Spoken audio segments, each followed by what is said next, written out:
Am I the a-hole for siding with my wife when she refused to let my son install the lock his mom got him for his room? I married my current wife 6 years ago. She has a 14-year-old son and I have a 16-year-old son from a previous marriage. We normally don't deal with a ton of issues as a blended family. My stepson, Joshua, is nice to everyone and likes sharing a lot. It's his way of forming strong bonds. My son, Scotty, however, is the complete opposite. He hates sharing and is very private. He takes offense to his brother going to his room and borrowing stuff from him. He hates that Joshua does it frequently, but my wife and I thought it was completely normal as long as Joshua returns everything later. Scotty started complaining about it openly lately, saying Joshua's gone too far with his behavior, taking stuff constantly without permission. My wife and I came up with a solution, which was getting Scotty safe to store his valuable possessions. But Scotty said this wasn't enough since he has tons of stuff and can't put it all in safe. It all came to a head last week when Joshua took Scotty's Lego collection to take pictures of it outside house, but accidentally broke a couple of pieces. Scotty blew up and got his mom involved. My ex-wife then bought and sent him a lock to install in his bedroom door the same day, which got my wife go mad, calling her disrespectful and overstepping to send locks over to our house. They had a verbal fight on the phone and I returned home to see my wife arguing with Scotty after he refused to return the lock. I asked what the heck was going on, and my wife said Scotty was expecting her to let him install the lock his mom sent to our house. She said neither boy is allowed to have locks. Scotty said he was done with Joshua taking and breaking his stuff, and begged me to say something, and convinced my wife to let him keep the lock. But I told him my wife was right, and that it was disrespectful of his mom to send a lock to our house. Scotty said if we're so against his mom getting him a lock, then I should get him one instead. But I refused, since my wife said neither boy is allowed a lock, so it's not like Joshua has a lock and Scotty doesn't. Scotty threw a fit, calling me terrible, and that he can't wait to move out and be done with our nonsense. We had Joshua apologize, but still Scotty isn't having it. My former in-laws argued that I was being unfair to Scotty after we complained to them, and told me to let him keep the lock and not side with my wife and her son. Am I the a-hole? Now for the top comments. Yes, you're the a-hole. I have news for you. Joshua is not nice to everyone. Being nice includes respecting other people's belongings and their privacy, but he's not doing that with your son. He invades Scotty's privacy, takes his stuff without permission, and apparently damages some of it. That's not sharing, for Pete's sake. That is taking without permission. We have a word for that, and it's not sharing. You are the problem here. You do nothing to correct Joshua's bad behavior or support Scotty in setting entirely reasonable boundaries for his privacy. You obviously favor your stepson and have zero respect for Scotty's need for privacy and security that his things belongs to him. Your ex was right on to send him a lock. Thank goodness she's looking out for his concerns, since you won't, and your a-hole wife doesn't think it matters. Fun fact, nice people typically don't steal. Fun fact 2. Taking without asking is stealing. You're the a-hole. You're the a-hole. Poor Scotty. No privacy to one parent who doesn't stand up for him. If I was him, I'll move out. Don't worry, that's coming really soon. Part 2. My son moved out and doesn't want to talk to me. It says I'm the a-hole. But I just wanted to teach him sharing and completely disregard his boundaries and privacy. His mom shouldn't have gotten him a lock for your house without discussing this with you first. It's an adult issue that the child is now in the middle of, and he is going to resent you for it. You shouldn't let your wife get so explosive and make decisions about parenting without you, especially considering there is another parent in this situation. You should have been able to tell Scotty that she and you have to speak about this, because his mom did not mention this to either of you. At the end of the day, the lock should go on Scotty's door. He feels disrespected, and like he has no place he can go to be safe. With that being said, you can make a rule. If it's a lock with a key as opposed to one you can open with a coin, you, his father, will need to have a copy of the key as well, in case of any emergencies. As well, you will need to emphasize to him that he is not to have his room locked all hours of the day when he is in there. Set boundaries with your son and explain to his mother that she overstepped, and to please discuss this next time. What's stopping his wife from taking that key and unlocking the door for her son to resume stealing when Scotty is at his mom's or away? She can't be trusted to respect boundaries, and Obi has proved he has no backbone when it comes to her. Next story. Am I the a-hole for not letting my wife parent my daughter? My wife and I, both 38, married a year ago after dating for 2. I have a girl from a previous marriage, Zoe, 15, and wife has a son, Saul, 16. My wife comes from a Mexican, deeply religious family. I'm an atheist, and so is my ex-wife. That means that we don't force any religion upon Zoe. But if she feels drawn to any of them, then we're more than okay with letting her find her own spirituality. My wife feels different. She has raised Saul to be Catholic, and my stepson has told her that as soon as he turns 18, religion is over for him. And that every time my wife tries to bring him closer to our God, it only draws her further away. I've tried to talk to my wife, but she refuses to listen and claims that Saul is her son, so the final decision comes from her and her family, not me. I had no other choice but to back off. But then my wife started to make some remarks about Zoe not being close to God and that we had to do something to save her. I said that my ex and I decided to let her do her thing in that matter long ago, and that my daughter wasn't damned in any way. Recently, Zoe got a boyfriend, and my wife is pretty much against the matter. She has tried to tell her that she's too young, that she shouldn't be doing that, because in the eyes of God, she was getting strained. Zoe tries to be polite most of the time, but told me that my wife is being misogynistic and that she feels disrespected. Every time that happens, I cut my wife off. Things blew up when my wife found out that Zoe wasn't pale. I was outside with Saul fixing my bike when I heard her yelling at Zoe. We both got in and I saw my daughter on the couch crying. My wife was going at her pretty hard.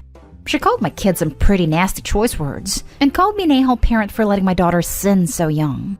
But the thing is that Zoe's on a pill for something regarding her period, and not because she's sexually active. Her mom took her to the doctor and told me a few weeks ago. Zoe ran to her room and my wife asked me why I never told her, and I said that I didn't think it needed to because it was my daughter's privacy. She said that I'm not letting her parent my daughter, but I told her that as long as she tries to force religion on a kid, parenting is not a choice. Now her family's at me for letting my daughter take the pill and that it's only an excuse to sleep with his boyfriend. They said that she has to deal with her period naturally, but I don't agree. I'm going to give a judgment for this question. Not a hole. You should support your daughter. She's old enough to know her own mind about religion. If the doctor prescribes her the pill for period reasons, that is no business of your wife and certainly not of your in-laws. She's old enough to have medical privacy. But dude, you're a total a-hole for marrying this woman. How did you not have a conversation about religion and about how much input you get into raising each other's kids? These are two of the biggest topics any marriage will face, and you seem to be completely shocked that your wife has gone down this path. I have a feeling you blew through a ton of red flags on the way to the altar. Not a hole. She said Saul is her son, so the final decision comes from her and her family, not me. So by her own logic, she needs to back off your daughter. Honestly, after she was shouting at your daughter, I would have left her. Maybe not for good, but until she got her act together, and probably some therapy. I drove Zoe to her mother, but I didn't want to leave Saul alone with her, so I stayed. I can't take him with me, so I'm doing the best I can for both kids. Everyone sucks here. You entered into a marriage with major incompatibility issues. Now it's negatively affecting your daughter. Well done. People with different religious beliefs and practices can 100% be in committed relationships together, as long as they respect each other's beliefs. From the way it sounds, Opie and his wife have been more than fine together for quite a while, and his wife's attitude has gradually become more disrespectful, with a sudden and full-on lurch into screaming at his daughter over it. Opie isn't the a-hole for that, but with the way his wife is acting now, he needs to consider his options for protecting his daughter. Not the a-hole. Perhaps they can. However, it isn't the case in this scenario. Next story is titled, Am I the a-hole for punishing my daughter this way for what she told her blind dad? My husband Rod, 52 male, is legally blind. He is not completely blind, but close. It's not a genetic issue, but a brain injury that happened when he was a baby. Rod is completely independent, but needs a little bit of help for reading small letters, cooking, typing on a computer, etc. Rod, in my opinion, is a great father and husband. My daughter Raina, 15 female, has always been a little resentful of Rod. Growing up, she didn't have the normal father-daughter experience. Raina's always been into sports, but because of Rod's incapacity to engage in physical activity that involves coordination, they were never able to bond over that, and Raina never forgave Rod for it. My husband feels especially guilty about this. Reina is going through her angsty teenager phase. She has been acting out, is rude with everyone, especially my husband. Reina likes upsetting Rod, and he never defends himself, so he's the perfect victim. We were going in our first family outing since the global panini started. To go out, Rod uses this big, chunky glasses that makes his eyes look huge, almost like a caricature. My husband is super insecure of his appearance when he uses them, and our family knows it. My daughter comes downstairs and with the most offended tone of voice she says, "Oh my god, Dad, are you trying to embarrass me? Your eyes look horrendous with those glasses on." I was pissed. I canceled the outing and told her to go to her room and to not come out until dinner time. Reina is big into her appearance. She wears colored, graduated contacts because, ironically, she needs to wear glasses, but she hates wearing them. She isn't uncomfortable wearing them or gets any headaches. She just doesn't like how she looks with glasses on. As a punishment, Reina will not be allowed to wear contacts for a month. I told Reina about her punishment and she is tremendously mad at me. She has a party in a week, and since the punishment is for a month, Reina will attend a party with glasses on. She's also returning back to in-person classes, so she will attend school wearing glasses. She says that she will apologize to Rod and will never disrespect him again, but I don't believe her. Rod chimed in and said that maybe the punishment is way too harsh, but I don't think so.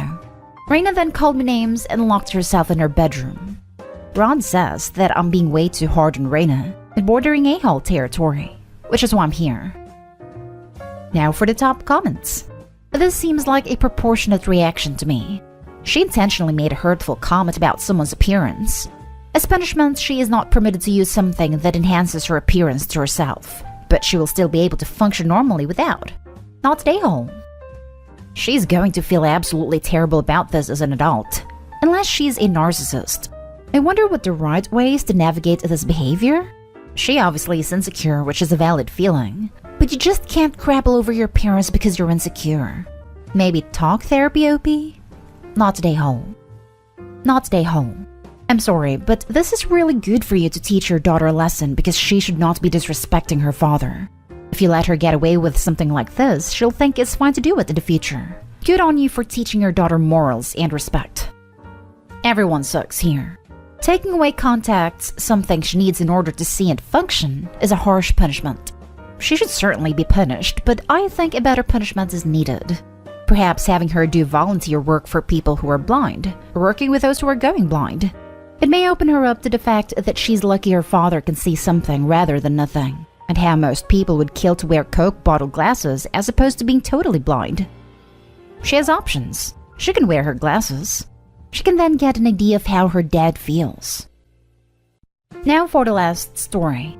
Am I the a-hole for not making sure my ex knew the names of our kids' teachers? My ex, 35 male, and I, 36 female, divorced last year. In the beginning, we were pretty civil. Things have changed. It is pretty hostile with me. We have 2 kids together. I have primary custody of our kids and have them about 75% of the time. The decree states the kids are to go to school in the zone based in my residence. Since I had moved out after our divorce, I'm in a new school zone. I have made him aware over the summer that I need to follow the decree and transfer. He was very against this. Ultimately, it's my decision, but I try to get his input before decisions are made. I made sure the kids were okay with this transition to a new school, then registered them for school. I texted him to tell him they were now registered for the new school. No response. The next day, the school had a meet the teacher night. I texted him the teacher's name. No response. One of our daughters wanted a pink streak in her hair. I texted him to ask if he was okay with that. No response. There were a few other texts I sent with no response from him. I thought this was so bizarre because pretty much all summer he's been harassing me. Because of this, I have retained a lawyer to do a modification so a judge makes us use a parenting app to text. It should limit the harassment and horrible texts. Morning of the first day of school came and I was getting the kids ready for school. My phone was on Do Not Disturb.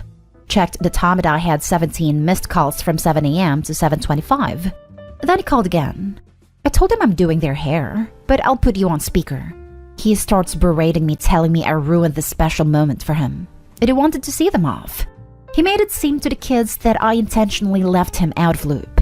Even though our homes are in different school zones, he lives close. I told him we are leaving for school in 10 minutes and he can meet us there. We hung up. I texted him the teachers' names again. He didn't show up. Later, I got many awful texts. He said I messed up his chance to see them off. He told me he needs to take custody of the kids for what I've done. He asked why he waited until the morning of the first day of school to make arrangements with me. I decided he blocked me because I called his new girlfriend's son a friend of our kids instead of brother. My kids had never said brother, but call him a BFF. He said I disrespected him and his family and this was my punishment. Him blocking me is like #goals because I know the kids need contact with him. But it was nice those few days not hearing from him. I feel like this is completely on him. Had he not blocked me, he would have received important texts regarding the kids and information on their new school and teachers' names. He also could have made arrangements the night prior after he was done punishing me. Lol. All he did was punish himself and his children. What if there had been an emergency? I could be blinded by my frustrations with him, but I need to know. Am I the a-hole? Man, you need to bring this up with a judge again. He legit is just harassing you. This type of attitude should warrant some attention from the judge. Not the a-hole, by the way. We have court in a couple weeks.